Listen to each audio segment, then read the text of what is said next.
Today's topic is linear equation in two variables. Linear equation का मतलब होता है कि कोई भी वेरिएबल है उसकी पावर 1 होगी.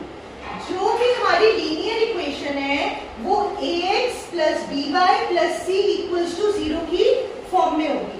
अब यहाँ पे आप देखो दो वेरिएबल्स हैं x और y. इन दोनों की पावर क्या है? 1 है. That means वेरिएबल्स जिनमें पावर 1 है तो वो लीनियर है और इक्वल टू का साइन है. That means this is a linear equation. और x और y हमारे दो वेरिएबल्स हैं तो लीनियर इक्वेशन है टू वेरिएबल्स. जो स्टैंडर्ड यूनिट है लीनियर इक्वेशन की that is ax plus by plus c equals to 0. कोई भी वैल्यू कंपेयर कर रहे हैं, दो रेशियोज को कंपेयर कर रहे हैं, for example a1 upon a2, b1 upon b2 या c1 अपॉन c2, उसके लिए 3 टाइप्स का ग्राफिकल रिप्रेजेंटेशन होता है. तो 1 बाय 1 अब हम उस चीज को पढ़ेंगे. अब आप देखो पहले x minus 2y equals to 0, ये फर्स्ट इक्वेशन है, और 3x plus 4y minus 20 equals to 0. सबसे पहले इस इक्वेशन को ax plus by plus c की फॉर्म में अरेंज करेंगे. ठीक है. अब ये देखो जो x माइनस 2y है, यहाँ पे x का कोएफिशिएंट क्या है? 1 और y का कोएफिशिएंट माइनस 2 है और c क्या है हमारा? 0. सेकेंड इक्वेशन x का कोएफिशिएंट 3 है, y का कोएफिशिएंट 4 है और c का कोएफिशिएंट माइनस 20 है. अब हम इनके एक एक करके रेशियोज लेंगे. इसका जो a है अपॉन a2 तो 1 बाय 3. इससे पहले जो भी वेरिएबल लगा है दैट इज a1, ये जो आपका 3 है दैट इज a2, माइनस 2 आपका b1 है और प्लस 4 आपका b2 है, माइनस 20 हमारा c2 है और c1 इज 0.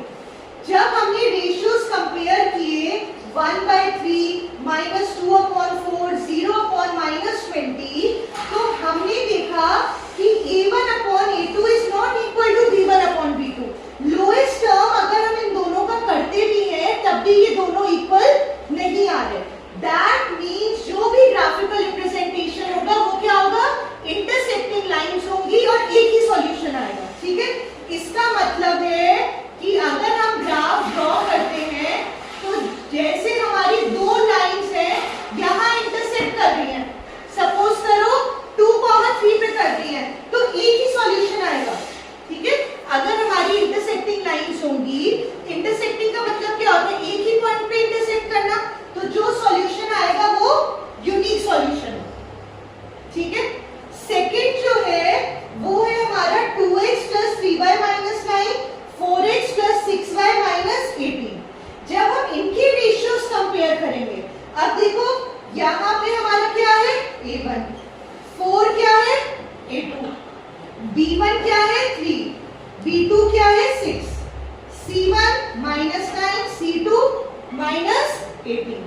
अब हम इनके रेशियोज जैसे ही कंपेयर करेंगे, जब आप इसकी लोएस्ट टर्म करोगे यहाँ पे भी 1/2 आएगा, यहाँ पे भी 1/2 आएगा और यहाँ पे भी आपका 1/2 आएगा.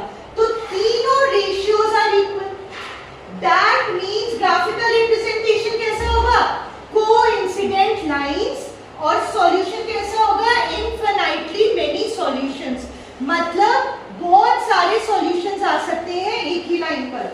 अब कोइंसिडेंट लाइन का मीन्स होता है कोई भी हम ग्राफ बनाएंगे तो ये जब क्रॉस करेगा तो बहुत सारे पॉइंट्स हैं इसमें.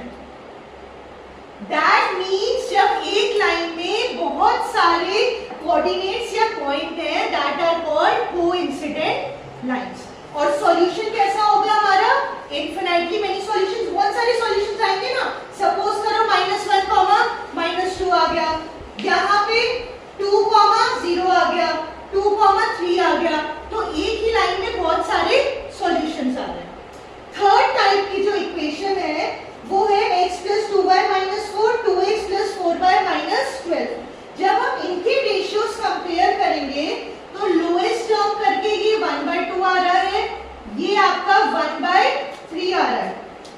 a1 अपॉन a2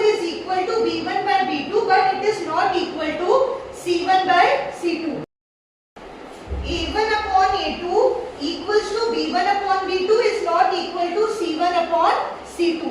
तो इस थर्ड केस में दो लाइंस पैरेलल आएंगी और कोई भी सॉल्यूशन नहीं होगा, क्योंकि ऑब्वियस सी बात है जो लाइंस पैरेलल होंगी वो कभी इंटरसेक्ट नहीं करेंगी।